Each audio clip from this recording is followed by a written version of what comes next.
buwan na po ako hindi nakakatulog sa stress at sa nervyos. But that's what we endeavor. Napakahirap po ng magiging trabaho namin. We are faced with a very, very difficult task. Chot Reyes nababaliw na sa kakaisip kung sino nga ba ang ipapasok niya sa Final 12 ng Gilas Pilipinas. At Dominican Republic nababahala na baka matraffic sa mismong araw ng laban nila ng Gilas Pilipinas. Pero bago ang lahat ay mag-subscribe muna sa ating channel para sa latest update. Ayan na, ilang araw bago ang nalalapit na deadline sa pag-submit ng Final 12 ng Gilas Pilipinas sa darating na FIBA World Cup ay sinabi nito na sa ngayon ay nahihirapan pa rin siya kung sino nga ba makakapasok. Sinabi ni Chot na merong magandang plano ang hinanda niya para sa preparation ng Gilas pero hindi nga ito nasunod dahil nga rin sa sunod-sunod na injuries at hindi tugmang schedule ang nangyari sa kalagitnaan ng training. Kung magbibigay daw siya ng data, percentage or rating sa kanilang training ay wala rin magagawa ito dahil hindi rin ito makakabuti sa ngayon at dagdag lang sa stress na iisipin niya. Focus lang muna daw siya kung ano ang nakahain dahil ilang araw pa lang daw simula na makumpleto ang team kaya sa ngayon ay wala muna siyang ibibigay na kung sino ang pasok o hindi sa lineup.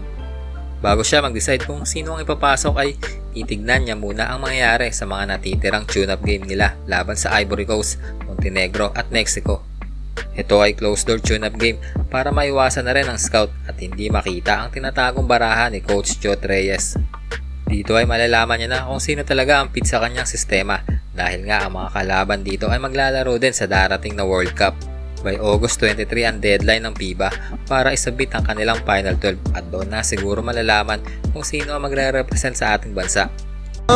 The deadline is I think August 23, the team managers meeting. So I know a lot of people would have wanted to have an earlier announcement of the lineup or selection.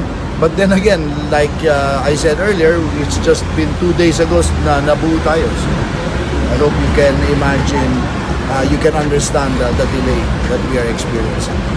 Sa ibang update naman ay ipinangako ni SBP President Al Panlilio na hindi magkakaroon ng aberya ang Dominican Republic para sa opening game nila kontra Philippines. Dahil alam nila kung gaano kahirap pumunta sa Philippine Arena dahil sa mga balita na malala talaga ang traffic dito sa NLEX. Kaya naisip ni Al Panlilio na sabay na pupunta ang bus ng Gilas at Dominican Republic sa Bulacan upang maiwasan ang agam-agam nito na baka maligaw sila o malate sa naturang event. Kaya kung sakaling matatraffic ang Dominican ay ganun din ang mangyayari sa Gilas. Sinuspinde na rin ni President Bongbong Marcos ang public class sa Metro Manila at Bulacan. Ganun din ay sinuspinde rin ang mga ahensya ng gobyerno bilang pagsuporta sa ating Gilas Pilipinas at iwasan na rin na makapagdadagdag sa daloy ng trapiko. So tingin nyo guys, tama ba ang ginawa ni BBM na suspindehin ang klase kahit na gabi naman ito gaganapin? At sino-sino kaya sa tingin nyo ang ipapasok ni Coach Chot sa Final 12? Mag-comment lang sa baba kung ano ang opinion nyo tungkol dito. Salamat sa panonood. Peace!